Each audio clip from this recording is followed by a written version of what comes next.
Hello everyone, good morning. एक बार फिर से आप सभी का क्रेजी जी के ट्रिक के डेली करंट अफेयर की सीरीज में स्वागत है। आज के सेशन में हम डिस्कस कर लेते हैं 8 अगस्त के हमारे सभी इंपॉर्टेंट करंट अफेयर को। सेशन को एंड तक देखिए, एक एक फैक्ट, एक एक क्वेश्चन आज के सेशन में बहुत ही इंटरेस्टिंग है, बहुत ही मजा आएगा। आखिरी तक बने रहिए, रिलैक्स होकर देखिए पूरे सेशन को। और पीडीएफ क्रेजी जी के ट्रिक के एप्लीकेशन पर मिलेगी, तो चेकआउट कीजिए एप्लीकेशन को। काफी सारे एग्जाम ओरिएंटेड कोर्सेज भी आपको एप्लीकेशन पर देखने को मिलेंगे, तो विजिट जरूर कीजिएगा। तब तक हम चलते हैं आज के करंट अफेयर के पहले क्वेश्चन पर। ग्लोबल एआई सिटी इंडेक्स 2025 में भारत का शीर्ष शहर कौन सा है? ग्लोबल एआई सिटी इंडेक्स 2025, इसमें इंडिया का टॉप शहर अगर हम देखें, टॉप सिटी देखें तो ये हो जाएगी बेंगलुरु। देखिए, ऐसे शहर की ये रैंक है ग्लोबल एआई सिटी इंडेक्स में जहां पर एआई हब के रूप में वो शहर उभरा हो, एआई या आर्टिफिशियल इंटेलिजेंस का बहुत ज्यादा विकास हुआ हो, अधिकतर सेक्टर्स में वो यूज किया जा रहा हो।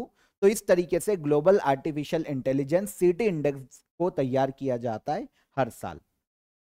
2025 के इस इंडेक्स में बेंगलुरु, जो कि इंडिया में कर्नाटका में स्थित है, इस इंडेक्स में इंडिया की टॉप सिटी है। हालांकि ऑल ओवर अगर हम इंडेक्स देखें तो बेंगलुरु 26 रैंक पर रखा गया, 26वीं रैंक पर। लेकिन अगर हम इंडिया से टॉप स्टेट या सॉरी टॉप सिटी देखते हैं तो ये कौन सी हो जाती है? बेंगलुरु। ठीक है, भारत के शीर्ष एआई रिसर्च और डेवलपमेंट और डेटा सेंटर हब के रूप में उभरा है बेंगलुरु। तो इंडिया की टॉप सिटी जो कि इस इंडेक्स में 26 रैंक पर है। अगर हम ऑल ओवर वर्ल्ड की बात करते हैं, इस इंडेक्स में सिटीज देखते हैं तो सबसे टॉप सिटी है इस इंडेक्स में सिंगापुर। सेकेंड पर रखा गया साउथ कोरिया के सियोल शहर को, और थर्ड पर रखा गया चीन के बीजिंग शहर को। ठीक है, अगर हम देखें कि जारी कौन करता है तो ये counter point technology market research के द्वारा इस इंडेक्स को तैयार किया जाता है। 2012 में इस रिसर्च सेंटर की स्थापना की गई थी और इसका हेडक्वार्टर हांगकांग में देखने को मिलता है, चाइना में। रिपोर्ट जो ये निकालता है global artificial intelligence city index, जैसा कि मैंने आपको बताया, दुनिया के अलग अलग शहरों को इस आधार पर रैंक देता है कि वहां पर एआई का विकास और उसका यूज कितनी ज्यादा स्पीड से बढ़ा है। तो इन सभी डायमेंशंस के आधार पर जैसे क्या क्या देखा जाता है, तो टेक्नोलॉजी और इनोवेशन है ना, एआई पर कितनी ज्यादा रिसर्च हो रही है किसी भी शहर में, इंफ्रास्ट्रक्चर कितना ज्यादा स्पीड से डेवलप किया जा रहा है एआई सेक्टर को बढ़ाने के लिए, टैलेंट और स्किल्स कितनी ज्यादा उस शहर से निकल के आ रही है, गवर्नेंस और पॉलिसीज उस शहर की या उस राज्य की गवर्नमेंट की कैसी है, और बिजनेस और इन्वेस्टमेंट एआई के सेक्टर में कितना ज्यादा वो अट्रैक्ट कर पा रहा है। इन सभी डायमेंशंस के आधार पर इस रिपोर्ट को निकाला जाता है। तो टॉप सिटी की बात करें, टॉप सिटी जो इस इंडेक्स में टॉप पर रही तो सिंगापुर, और इंडिया से जो टॉप पर रही वो हो गई बेंगलुरु। हालांकि ऑल ओवर जो इंडेक्स में हमारी रैंक है बेंगलुरु की, वो 26। राष्ट्रीय निर्वाचन आयोग के द्वारा उपराष्ट्रपति चुनाव के लिए कार्यक्रम अधिसूचित किया गया है। भारतीय संविधान का कौन सा आर्टिकल उपराष्ट्रपति के निर्वाचन से संबंधित है? तो रिसेंटली नेशनल इलेक्शन कमीशन ने वाइस प्रेसिडेंट के इलेक्शन से जो प्रोसेस है इलेक्शन से संबंधित, उसको अनाउंस किया है। जैसे कब फॉर्म फिल किया जा सकता है उम्मीदवारों के द्वारा, कब तक नामांकन की तिथि आखिरी कब तक रहेगी, नाम वापस लेने की तिथि कब तक रहेगी, इसके अलावा वोटिंग कब होगी। तो ये सारी जो कार्यक्रम है वो अधिसूचित किए हैं नेशनल इलेक्शन कमीशन ने। इंडियन कॉन्स्टिट्यूशन में आर्टिकल 324 नेशनल इलेक्शन कमीशन की बात करता है। देश में president, vice president, Lok Sabha, Rajya Sabha और राज्य की विधानसभा के इलेक्शन कराने की जिम्मेदारी नेशनल इलेक्शन कमीशन की होती है। अब इसने जो डेट अनाउंस की है वाइस प्रेसिडेंट के इलेक्शन की, वोटिंग की डेट, वो है 9 सितंबर, नेक्स्ट मंथ। ओके, अब अगर हम वाइस प्रेसिडेंट के इलेक्शन की बात करें तो इसकी प्रोसेस हमें देखने को मिलती है आर्टिकल 66 में। आर्टिकल 66 के तहत जो नेशनल इलेक्शन कमीशन है वो वाइस प्रेसिडेंट के इलेक्शन कंडक्ट कराता है। कुछ समय पहले ही last month vice president Jagdeep Dhankhar ने अपने पद से इस्तीफा दे दिया था, वाइस प्रेसिडेंट के पद से। हेल्थ इश्यूज से संबंधित उनके मुद्दे थे, क्योंकि हेल्थ उनकी सही नहीं थी, तो इमीडिएट बेसिस पर उन्होंने अपना रिजाइन दिया था इन्होंने भारत की प्रेसिडेंट को, द्रौपदी मुर्मू। और इनके रिजिग्नेशन के बाद डिप्टी चेयरमैन राज्यसभा के हरिवंश नारायण सिंह ये राज्यसभा की अभी मीटिंग हो मतलब आयोजित करवाने, क्योंकि राज्यसभा के जब सभापति नहीं होते ना, वाइस प्रेसिडेंट ही राज्यसभा के सभापति होते, एक्स ऑफिसो चेयरमैन। हाँ, तो अगर वाइस प्रेसिडेंट अपने पद पर नहीं है, तो जो राज्यसभा के उप सभापति होते, सभापति ही उपराष्ट्रपति है, तो अगर उपराष्ट्रपति या सभापति नहीं है, तो राज्यसभा के जो उप सभापति होते हैं वो राज्यसभा की कार्रवाई को संचालित करते हैं। तो अभी ये काम कौन कर रहा है? हरिवंश नारायण सिंह। अब देखिए इंडियन कॉन्स्टिट्यूशन में क्या आर्टिकल प्रावधान करते हैं, तो 3 आर्टिकल यहां पर इंपॉर्टेंट हो जाते हैं। एक तो वाइस प्रेसिडेंट का जो पद है वो आर्टिकल 63 में उल्लेखित है, 63 में। आर्टिकल 64 कहता है कि वाइस प्रेसिडेंट ही एक्स ऑफिसो चेयरमैन होंगे राज्यसभा के। इसलिए क्या होता है, राज्यसभा के सभापति का कभी इलेक्शन नहीं होता है, उपराष्ट्रपति का इलेक्शन होता है, और वही बाय डिफॉल्ट बनते हैं राज्यसभा के एक्स ऑफिसो चेयरमैन। आर्टिकल 66 कहता है कि वाइस प्रेसिडेंट के चुनाव का तरीका क्या है, कौन करवाएगा, ये आर्टिकल 66 में मेंशन किया गया है। और ये कहता है कि वाइस प्रेसिडेंट का जो इलेक्शन है वो single transferable proportional representation vote method के आधार पर करवाया जाएगा, एकल संक्रमणी आनुपातिक मत पद्धति से कहा जाता है। वाइस प्रेसिडेंट का इलेक्शन में लोकसभा और राज्यसभा दोनों के सभी मेंबर पार्टिसिपेट करते हैं, चाहे वो इलेक्टेड हो चाहे नॉमिनेट। लेकिन राज्य की विधानमंडल पार्टिसिपेट नहीं करती वाइस प्रेसिडेंट के इलेक्शन में। तो ये चीज है, और वोटिंग जो होती है वो सीक्रेट बैलेट पेपर पर होती है। ठीक है। विश्व संस्कृत दिवस हर साल किस दिन मनाया जाता है? World Sanskrit day. ये हर साल मनाया जाता है जो सावन मास की पूर्णिमा होती है इस दिन। आंसर हो जाएगा आंसर बी। तो क्योंकि श्रावण मास की जो पूर्णिमा है वो हर साल अलग अलग डे पर आती है ना, फिक्स डे नहीं है, इसलिए वर्ल्ड संस्कृत डे का भी दिन फिक्स नहीं होता। हर साल ये डे अलग अलग तारीख को आता है, लेकिन ये मनाया जाता है श्रावण पूर्णिमा पर। और श्रावण पूर्णिमा पर ही राखी का त्योहार रहता है, रक्षाबंधन। तो 9 अगस्त को कल मनाया जाएगा वर्ल्ड संस्कृत डे। ठीक है। संस्कृत लैंग्वेज के प्रति सम्मान व्यक्त करना है ना, रिस्पेक्ट व्यक्त करना, और पूरे वर्ल्ड में इसको एक ऑफिशियल लैंग्वेज के रूप में प्रसारित करना, सबसे प्राचीन लैंग्वेज के रूप में इसकी जो उपलब्धियां हैं, जो सम्मान है, उसको दुनिया तक पहुंचाना वर्ल्ड संस्कृत डे को मनाए जाने का मुख्य उद्देश्य है। पूरे वर्ल्ड में सबसे प्राचीनतम भाषा के रूप में देखी जाती है संस्कृत।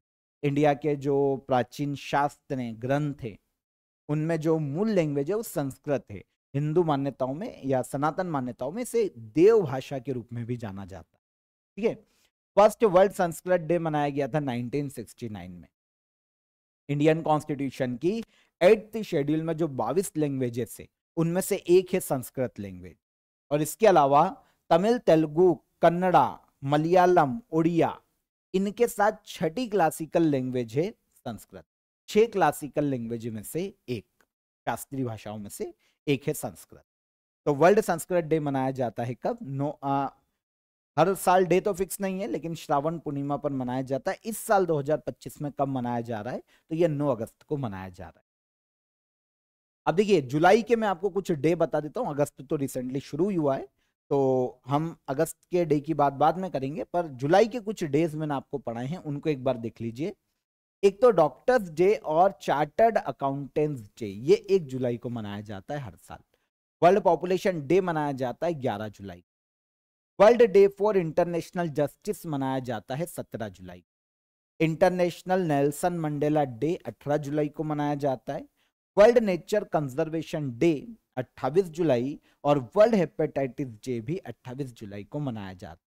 इंटरनेशनल टाइगर डे की बात करें तो ये 29 जुलाई को मनाया जाता है। तो ये कुछ डेज हैं जिनको आपको याद रखना चाहिए, जुलाई मंथ से हमसे पूछे जा सकते। आगे चलें। हाल ही में किसे ऑस्ट्रेलियाई पर्यटन अभियान का ब्रांड एम्बेसडर नियुक्त किया गया है? ऑस्ट्रेलियाई पर्यटन अभियान का ब्रांड एम्बेसडर नियुक्त किया गया है हाल ही में, ये बनी है सारा तेंदुलकर। सचिन तेंदुलकर जो कि हमारे एक्स क्रिकेटर रहे हैं, उनकी बेटी है सारा तेंदुलकर। तो इनको हाल ही में ऑस्ट्रेलिया के इंटरनेशनल टूरिज्म कैंपेन का ब्रांड एम्बेसडर बनाया गया और इस कैंपेन का नाम है कम एंड से गुड डे। यह ऑस्ट्रेलिया का एक कैंपेन है, इस कैंपेन की ब्रांड एम्बेसडर बनी है सारा तेंदुलकर। इस पूरे कैंपेन का total budget 130 million US dollar है। अगले 2 साल तक ये कैंपेन कंटिन्यू किया जाएगा। उद्देश्य है, पर्पस से पूरे वर्ल्ड से जो इंटरनेशनल टूरिस्ट है उनको ऑस्ट्रेलिया की यात्रा के लिए आकर्षित किया जा सके, उन्हें मोटिवेट किया जा सके। तो आप ऐसा भी याद रख सकते हैं कि ऑस्ट्रेलियन है ना टूरिज्म की ब्रांड एम्बेसडर कौन बनी है। अगर आपको पूरा कैंपेन का नाम याद नहीं रहता तो भी ये आपका काम हो जाएगा, और पर्टिकुलर कैंपेन याद रख सको तो कम एंड से गुड बाय। तो ब्रांड एम्बेसडर बनाया गया है सारा तेंदुलकर, ठीक है। इसके अलावा जो अदर ब्रांड एम्बेसडर हमको देखने को मिले हैं पिछले कुछ समय में, झारखंड स्टेट टूरिज्म के ब्रांड एम्बेसडर कुछ दिन पहले बने थे Mahendra Singh Dhoni. Yuvraj Singh Indian golf premier league के ब्रांड एम्बेसडर बने। L&T फाइनेंस एंड स्केचर्स के ब्रांड एम्बेसडर बने जसप्रीत बुमराह। फेडरल बैंक की Vidya Balan, PV Sindhu, Puma India की brand ambassador, Shubman Gill Oakley company के ब्रांड एम्बेसडर बने। अनिल कुंबले जो कर्नाटका का स्टेट फॉरेस्ट डिपार्टमेंट और वाइल्ड लाइफ कंजर्वेशन है, इसके ब्रांड एम्बेसडर बने हैं। और नीरज चोपड़ा की बात करें तो ये ऑडी इंडिया के ब्रांड एम्बेसडर बनाए गए, ठीक है। आगे चलें। डॉक्टर MS स्वामीनाथन शताब्दी अंतर्राष्ट्रीय सम्मेलन का इनॉग्रेशन कहां किया गया? डॉक्टर MS स्वामीनाथन की 100वीं जयंती मनाई गई है 7 अगस्त को। 100वीं जयंती कब मनाई गई? 7 अगस्त को, ठीक है। इसी दिन भारत के PM नरेंद्र मोदी ने डॉक्टर MS स्वामीनाथन शताब्दी इंटरनेशनल कॉन्फ्रेंस का इनॉग्रेशन किया नई दिल्ली में, भारत की राजधानी। जितने भी वर्ल्ड के प्रमुख शोधकर्ता हैं, जितने भी रिसर्चर्स हैं, एक्सपर्ट हैं, डेवलपर्स हैं, उन सभी के लिए एक वैश्विक मंच के रूप में ये काम करता है, ताकि खाद्यान्न उत्पादन पर और अदर जो इंटरनेशनल इश्यूज है उन पर डिस्कशन किया जा सके। तो MS स्वामीनाथन के नाम पर है, जो कि भारत में फादर ऑफ ग्रीन रिवॉल्यूशन कहलाते, बताया था कुछ दिन पहले मैंने इनके बारे में आपको। MS स्वामीनाथन रिसर्च फाउंडेशन है, इनके द्वारा ministry of agriculture and farmer welfare और Indian council of agriculture research और national academy of agricultural science, इनके सहयोग से आयोजित किया गया है ये जो कॉन्फ्रेंस है MS स्वामीनाथन की 100वीं जयंती पर। कब मनाई गई? 7 अगस्त को। उद्देश्य पता चल गया। अभी रिसेंटली कुछ दिन पहले ही जो महाराष्ट्र गवर्नमेंट है उन्होंने 7 अगस्त को, मतलब MS स्वामीनाथन की जो जयंती है, उसको सस्टेनेबल एग्रीकल्चर डे भी घोषित किया था 7 अगस्त को MS स्वामीनाथन की याद में, क्योंकि इनका जन्म 7 अगस्त 1925 में हुआ था भारत के तमिलनाडु में। तमिलनाडु राज्य से आते हैं MS स्वामीनाथन। इंडियन साइंटिस्ट है, ग्रीन रिवॉल्यूशन के जनक, फादर ऑफ ग्रीन रिवॉल्यूशन। इन्हीं के प्रयासों से 1966 और 67 में ग्रीन रिवॉल्यूशन की इंडिया में शुरुआत की गई, और फादर ऑफ इकोनॉमिक इकोलॉजी भी कहा जाता है डॉक्टर MS स्वामीनाथन। काफी सारे अवार्ड MS स्वामीनाथन को दिए जा चुके हैं, जैसे पद्मश्री 1967 में दिया गया था।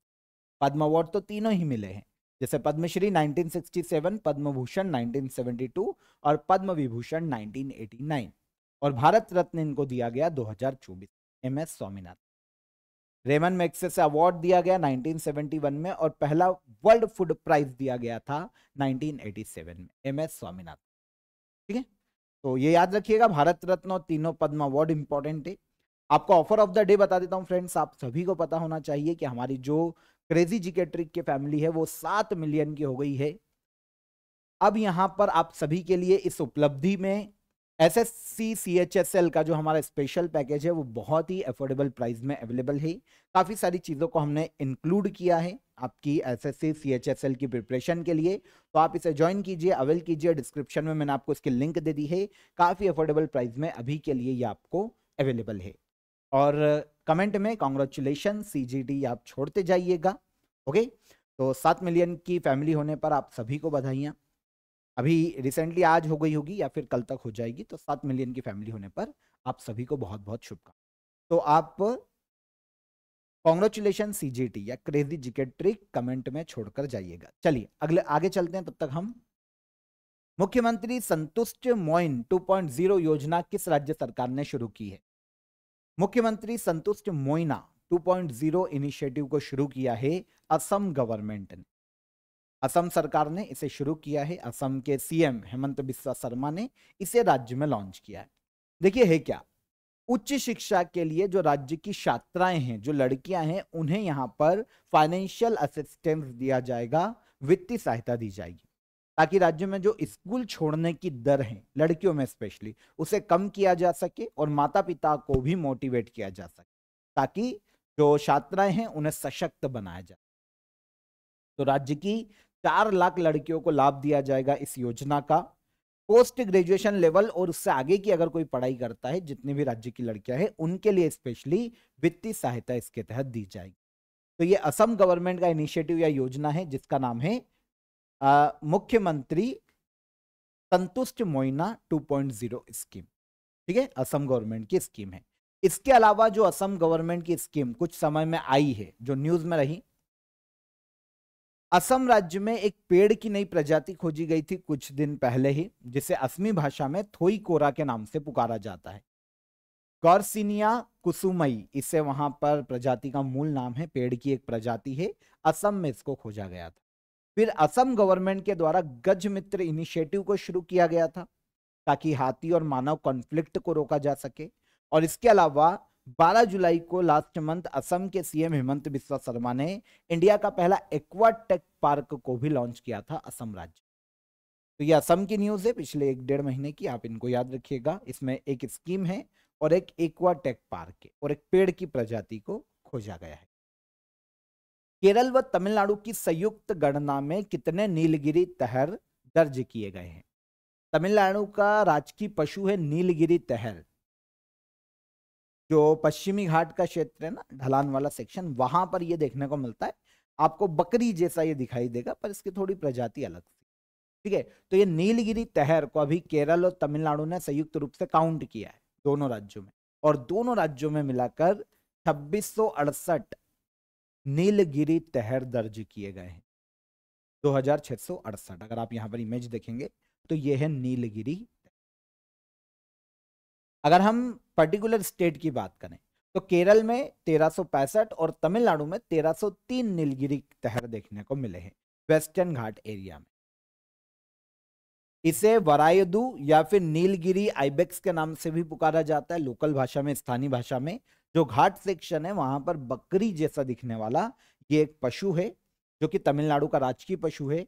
वैसे तो दोनों राज्यों में है, केरल में ज्यादा इसकी आबादी है, लेकिन सबसे ज्यादा ये केरल के एक नेशनल पार्क में देखने को मिलता है, जिसका नाम है एराविकुलम नेशनल पार्क। कहां पर है? केरल में। एराविकुलम नेशनल पार्क में सबसे ज्यादा संख्या में नीलगिरी तहर पाए जाते हैं।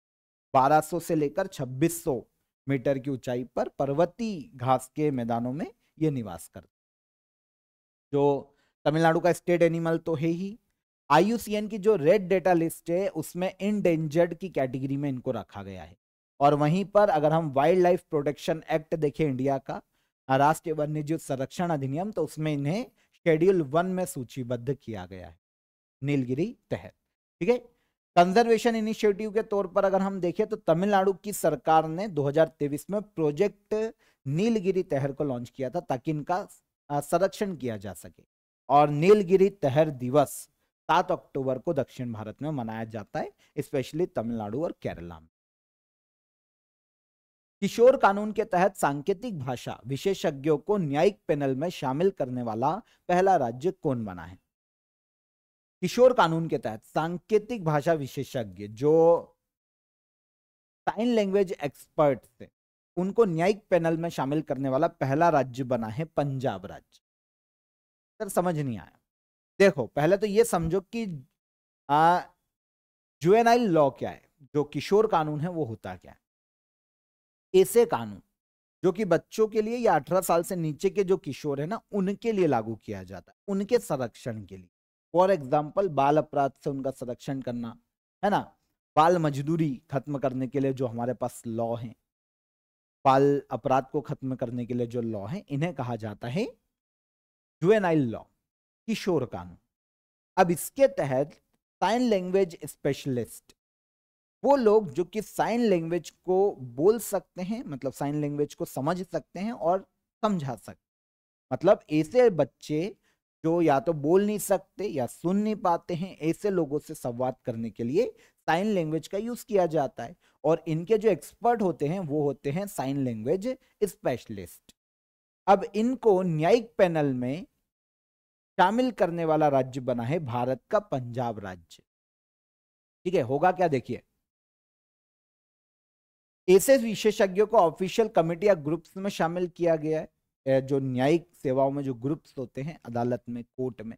अब होगा क्या, अगर कोई बच्चा आता है, कोई भी ऐसा आता है जो कि नहीं बोल सकता, नहीं सुन सकता, अब उनको साइन लैंग्वेज में समझाना, या कोई गवाह है, कोई गवाह आ सकता है जिसको बोलते या सुनते नहीं बनता, तो ऐसे केस में जरूरी है कि भाई साइन लैंग्वेज एक्सपर्ट एक होना चाहिए जो उनसे संवाद कर सके और कोर्ट में गवाही दे सके, सबूत पेश कर सके, तो बातचीत हो सके। तो इसीलिए पंजाब इंडिया का पहला राज्य बना है जिसने किशोर न्याय प्रणाली, जुवेनाइल जस्टिस सिस्टम में साइन लैंग्वेज एक्सपर्ट को भी शामिल किया।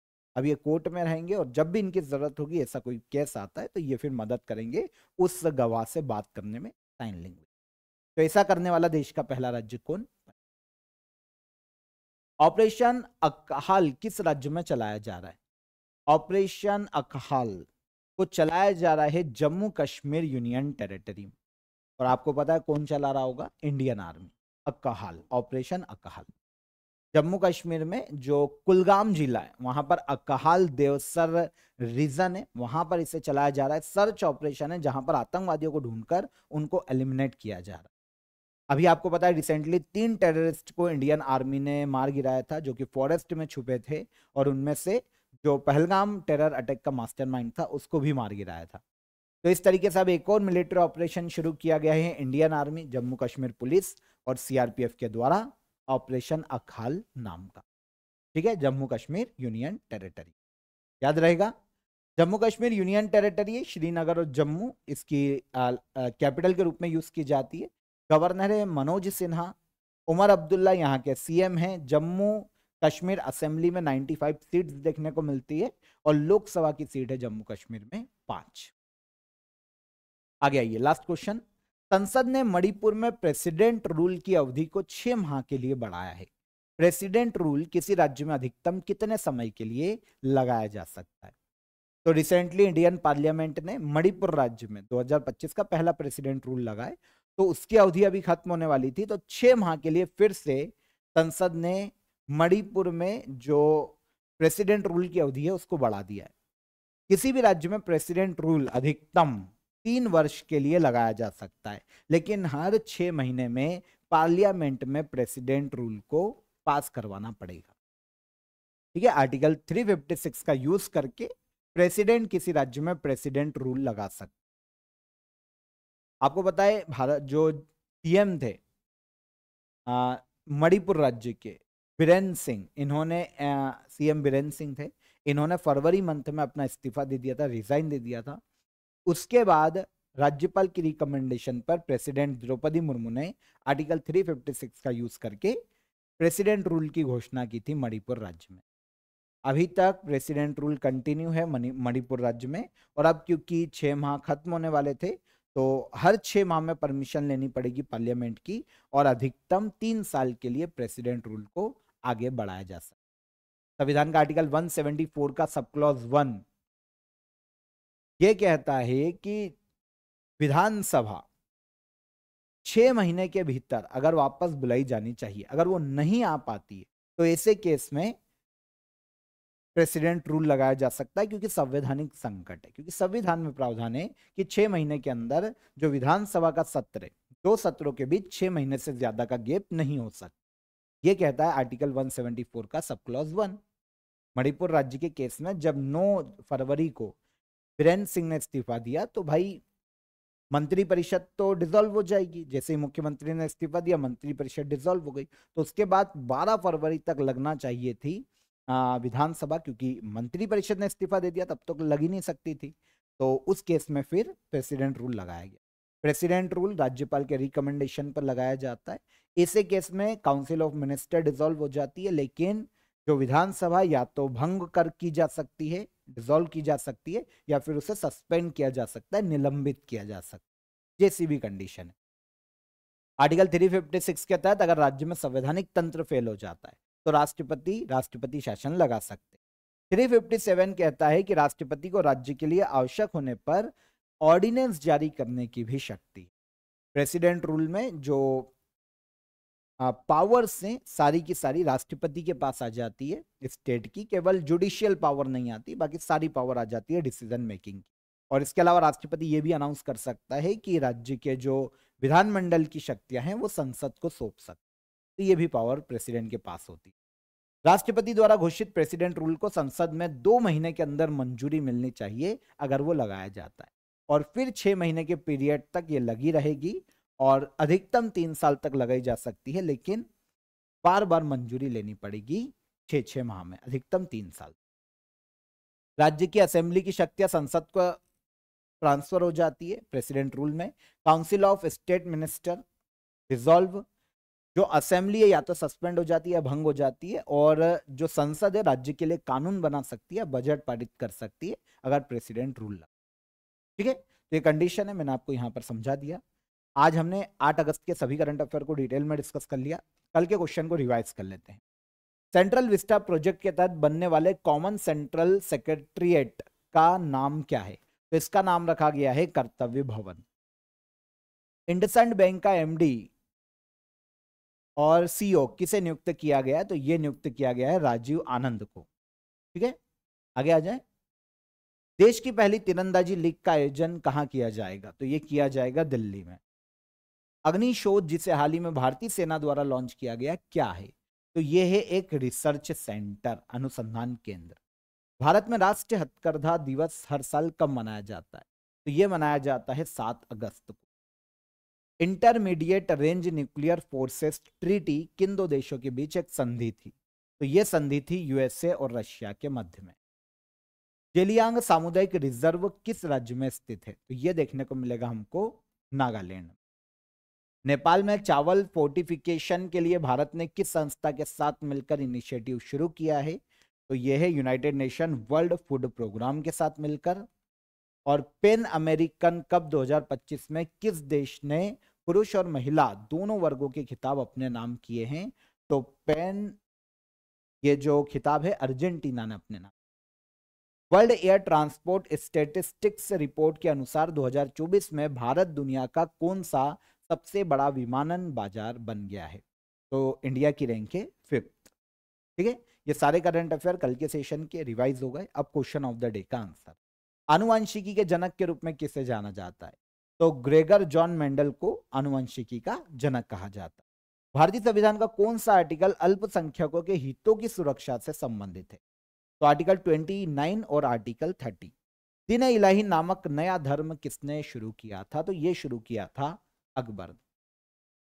ये सारे ये सारे क्वेश्चन ऑफ द डे के आंसर है हमारे, बिल्कुल सही आंसर आए हैं कृतिका सिंह और म्यूजिकल प्रिया आईडी है। ठीक है, तो बिल्कुल सही आंसर आए आप सभी के। अब आज के क्वेश्चन ऑफ द डे, किस रोग को लॉकजा के नाम से भी जाना जाता है? हर्षवर्धन के शासनकाल में कौन सा चीनी यात्री भारत आया था? और प्रकाश वर्ष किसकी इकाई है? तीनों क्वेश्चन के आंसर कमेंट में कीजिएगा। सेशन कैसा लगा ये भी बताइए। सेशन पसंद आया हो तो वीडियो को लाइक और शेयर कर दीजिए। चैनल पर पहली बार आए हैं तो चैनल को सब्सक्राइब कर लीजिए। फिर मुलाकात करेंगे नेक्स्ट डे के करंट अफेयर में, तब तक ख्याल रखिएगा अपना। जय हिंद, जय भारत।